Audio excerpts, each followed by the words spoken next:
आगे बढ़ो सैनिकों, परमेश्वर के लोगों के डेरों को घेर लो। आज हम धरती को जीत लेंगे। आज दुनिया का अंतिम दिन है। दुनिया अंत के कगार पर खड़ी है। जो क्रू एस्केप सिस्टम है दरअसल उसका ये ट्रायल होना है। और ये देखिए अब बस लॉन्च होने वाला। और ये देखिए आखिरकार गगनयान का जो ट्रायल है वो उसका परीक्षण हो गया है। करीब 16 से 17 किलोमीटर की ऊंचाई तक ये जाएगा। जानकारी गगनयान टेस्टिंग क्यों हो रही है, सच्चाई जान क्या है इस मिशन का उद्देश्य, पवित्र आत्मा इस वीडियो में बताएगा। दोस्तों, प्रकाशित वाक्य की पुस्तक एक लाइव पुस्तक। शैतान नहीं चाहता कि परमेश्वर का कार्य पूरा हो। परम पवित्र परमेश्वर का तीसरा मंदिर अस्तित्व में आए, सो उसने हमास दल के लोगों के हृदय में भरी नफरत को इस्तेमाल करना आरंभ कर दिया। इज़राइल देश में हुआ भयंकर नरसंहार शैतानियत का साक्षात प्रमाण। अंतिम दिनों में घटने वाली घटनाओं प्रभु यीशु मसीह के पवित्र दास यूहन्ना जी ने लाइव देखा। जैसा देखा, जैसा समझा, उसी प्रकार उन्होंने लिख भी दिया था। पर प्रकाशित वाक्य में लिखी प्रत्येक घटनाओं को समझने के लिए हमें प्रत्येक घटनाओं को माले की तरह पिरोना होगा। इस वीडियो में पवित्र आत्मा प्रकाशित वाक्य 14 अध्याय की संपूर्ण जानकारी देने वाला है। सो वीडियो अंत तक जरूर देखें। चैनल सब्सक्राइब कर बेल आइकन जरूर प्रेस करें। इस चैनल में आप यीशु मसीह के दूसरे आगमन के रहस्यों को अच्छी तरह समझ सकते हैं। गगनयान ने स्पष्ट की यीशु मसीह के वापस आने की एक और भविष्यवाणी।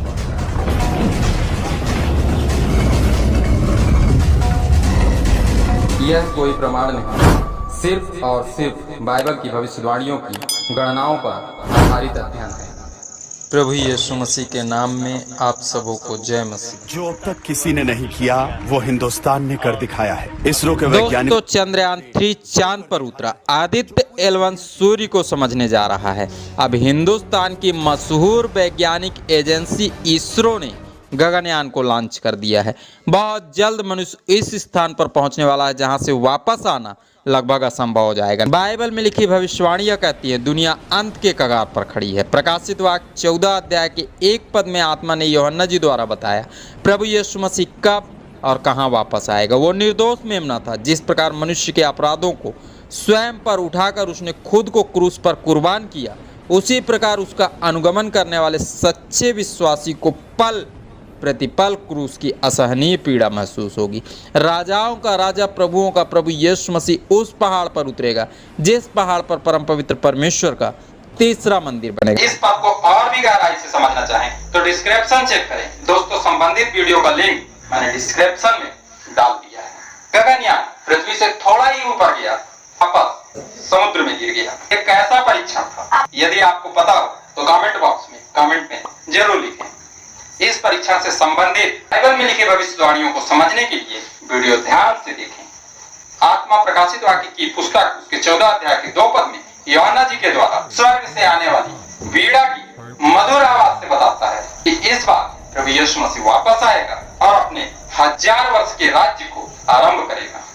यरूशलेम के पवित्र पर्वत से प्रत्येक धर्मी और सज्जन व्यक्ति को मन फिराने का एक अंतिम अवसर देगा। दोस्तों, यरूशलेम के पवित्र पर्वत पर जिन दिनों पवित्र आत्माएं प्रभु की महिमा और उसकी स्तुति कर रही होंगी, जिन दिनों परमेश्वर के इकलौते पुत्र के बलिदान को महसूस करने वाले व्यक्ति प्रभु का दर्शन करने के लिए जल की धाराओं के समान परमेश्वर और उसके दासों के पास जा रहे होंगे, उन्हीं दिनों गगनयान के सफल परीक्षण को वैज्ञानिक उपयोग में लाएंगे। मनुष्य उस स्थान पर पहुंच जाएंगे जिस स्थान पर विनाश के पुत्र और विनाश के दूत पहुंचने वाले हैं। सच्चे और सज्जन व्यक्तियों को तो मुक्ति मिल जाएगी, पर प्रत्येक अधर्मी और अत्याचारियों का भयंकर विनाश होगा। वीडियो अपने मित्र और रिश्तेदारों को जरूर शेयर करें ताकि वे भी इस बहुमूल्य अध्ययन को अच्छी तरह समझ सके। प्रकाशित वाक्य की पुस्तक उसके 14 अध्याय के 3 पद में पवित्र आत्मा यूहन्ना जी द्वारा कहता है विश्वासियों पर कितने भी सताव आए, इस संसार में उन्हें कितना भी तड़पाया जाए, उन्हें किसी भी प्रकार की यातनाओं भरे दौर से गुजरना पड़े,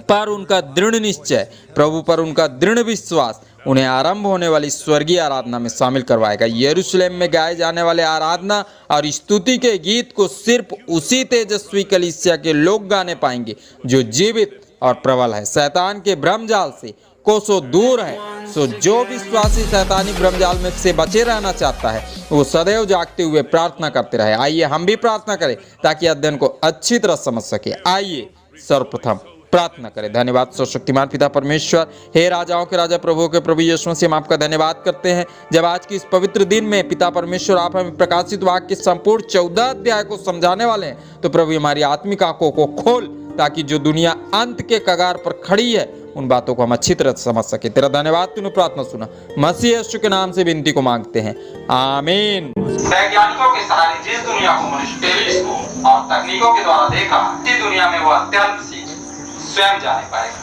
दोस्तों, वहाँ के वातावरण और परिवेश को महसूस करने पाएगा। ये सभी बातें गगनयान के टेस्टिंग में स्पष्ट हो चुकी हैं।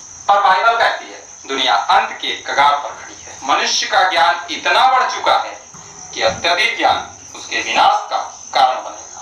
पवित्र आत्मा ने हजारों वर्ष पहले प्रकाशित वाक्य की इस अध्याय में बता दिया है। सो दोस्तों, इस अध्याय को ध्यान से समझें ताकि स्वयं और अपने परिवार को आने वाले महाविनाश 14 अध्याय के 4 पद में पवित्र आत्मा यूहन्ना जी की लेखनी से यीशु जी द्वारा खरीदे गए पहले फल की जानकारी देता है। मनुष्य अंतरिक्ष में सुरक्षित जाकर वहां से सुरक्षित वापस आने की तैयारी को गगनयान के द्वारा करने लगा है।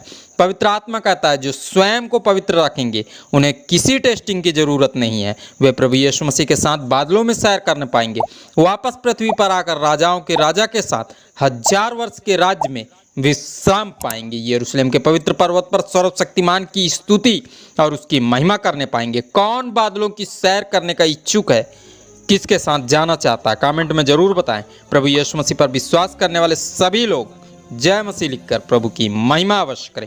प्रकाशित वाक्य की पुस्तक उसके 14 अध्याय के 5 पद में पवित्र आत्मा ने यूहन्ना जी द्वारा आज के वर्तमान समय में कैसी प्रार्थना करनी चाहिए इस बात को बताया। प्रकाशित वाक्य की पुस्तक उसके 14 अध्याय के 6 पद में प्रभु यीशु मसीह से मुलाकात करने वाले लोगों की पहचान को बताया है। उस अनंत सुसमाचार का ज्ञान दिया है जो मनुष्य को ऊंचे पर ले जा सकता है।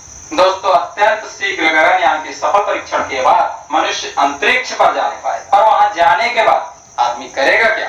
पवित्र आत्मा इस अध्याय के अगले पदों में हजारों साल पहले ही यूहन्ना जी की लेखनी से विश्व की सभी कलीसियाओं को बता चुका है। दोस्तों, उन दिनों मनुष्य इस पुस्तक में लिखे रहस्यों को नहीं समझ पाया था, पर आज के वर्तमान समय और परिवेश में इस पुस्तक को आसानी के साथ समझकर परम पवित्र के योजनाओं का सहभागी बन सकता है। परमेश्वर द्वारा आने वाले भयंकर प्रकोप से खुद को बचा सकता है। सो वीडियो ज्यादा से ज्यादा लोगों तक पहुंचाएं। चैनल सब्सक्राइब कर घंटी बजाकर ऑल पर जरूर क्लिक करें ताकि हमारे सभी नोटिफिकेशन आपको मिलते रहे। प्रकाशित वाक्य की पुस्तक उसके 14 अध्याय के 7 पद में पवित्र आत्मा यूहन्ना जी द्वारा स्वर्गदूत के तेज और स्पष्ट आदेश को सुनाता है। जिन दिनों यरूशलेम के पवित्र पर्वत पर पवित्र आत्माएं प्रभु परमेश्वर की महिमा उसकी स्तुति कर रही होंगी, उन दिनों परमेश्वर का एक पवित्र स्वर्गदूत समस्त पृथ्वीवासियों को घटने वाली अंतिम घटना का सुसमाचार सुनाएगा। परम पवित्र परमेश्वर के अंतिम आह्वान का शब्द सुनाएगा, आरंभ हो चुकी भयंकर पीड़ाओं से बचने के उपाय बताएगा। प्रकाशित वाक्य की पुस्तक उसके 14 अध्याय के 8 पद में पवित्र आत्मा यीशु आगमन के समय की पृथ्वी का दृश्य दिखलाता है। प्रकाशित वाक्य की पुस्तक उसके 14 अध्याय के 9 पद में यह बताता है कि मनुष्य के दिल और दिमाग में शैतान का राज्य छा जाएगा। दोस्तों, अभी कोरोना की पीड़ा समाप्त भी नहीं हुई है कि युद्ध में मरने वाले लोगों की दर्दनाक चीखें सुनाई देने लगी हैं।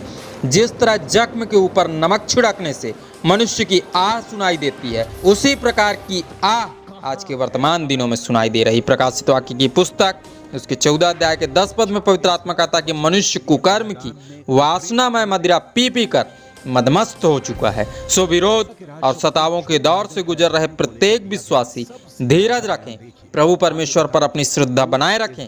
प्रत्येक अविश्वासी और क्रूर लोगों को भयंकर दंड मिलने वाला है। प्रभु यीशु पर विश्वास करने वाले प्रत्येक लोग पिता परमेश्वर के लिए अत्यंत बहुमूल्य है। प्रकाशित वाक्य 14 अध्याय 11 से 13 पद में पवित्र आत्मा धर्मी और कुकर्मियों को मिलने वाले प्रतिफल की जानकारी देकर प्रत्येक विश्वासियों को प्रोत्साहित कर रहा है कि खुद और अपनी कलीसिया को आत्मिक और शारीरिक व्यभिचार से, अनैतिकता और अपवित्रता से बचा कर रखना है। प्रकाशित वाक्य की पुस्तक उसके 14 अध्याय के 14 पद से पवित्र आत्मा अंतरिक्ष जगत की बातों को बताना प्रारंभ करता है। इन बातों को हमने चंद्रयान 3 की कामयाबी और आदित्य L1 के सूर्य यात्रा में समझने का प्रयास किया है। पवित्र आत्मा की अगुवाई में जाना किस प्रकार आदित्य L1 बरसा सकता है पृथ्वी में आग। प्रकाशित वाक्य की पुस्तक उसके 14 अध्याय के 15 पद से पवित्र आत्मा रैप्चर टाइम में घटने वाली घटनाओं की जानकारी देता है। प्रकाशित वाक्य की पुस्तक उसके 14 अध्याय के 16 से 17 पद में पवित्र आत्मा ने पृथ्वी की फसल और फसल काटने वाले हंसुए को लेकर आने वाले मनुष्य के पुत्र सदृश व्यक्ति और स्वर्गदूतों की झलक विक्रम लैंडर और प्रज्ञान रोवर से दिखलाई है। इन बातों को और भी अच्छी तरह समझना चाहें तो डिस्क्रिप्शन में दिए गए लिंक को छूकर हमारे चैनल में अपलोड वीडियोस को अवश्य देखें। वीडियो पसंद आया हो तो नीचे दिख रहे लाइक के बटन को छूकर वीडियो लाइक जरूर करें। प्रकाशित वाक्य की पुस्तक के इस अध्याय में पवित्र आत्मा यीशु आगमन के समय घटने वाली प्रमुख घटनाओं की जानकारी देता है।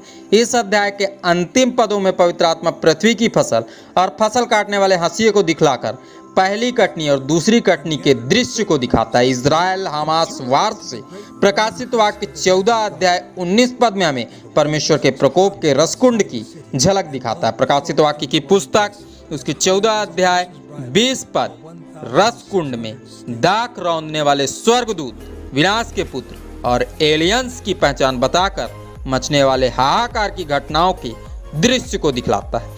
सच्चाई बताता है कि मनुष्य किस प्रकार आरंभ हो चुके दर्दनाक दिनों में खुद को, अपने परिवार को, समाज व देश को सुरक्षित रख सकता है। दोस्तों, आज के अध्ययन से मिलने वाले शिक्षा के पद को जरूर याद रखें जो योएल नबी की पुस्तक उसके 3 अध्याय के 13 पद में पाया जाता है। तो आइए इस पद को धर्मशास्त्र बाइबल से पढ़ें। धर्मशास्त्र बाइबल के इस पद में स्पष्ट लिखा है, हंसुआ लगाओ क्योंकि खेत पक गया है, आओ दाख रौंदो क्योंकि हौज भर गया है, रस कुंड उमड़ने लगे हैं क्योंकि उनकी बुराई बहुत बड़ी है। आप सबों ने इस अध्ययन को ध्यान से सुना।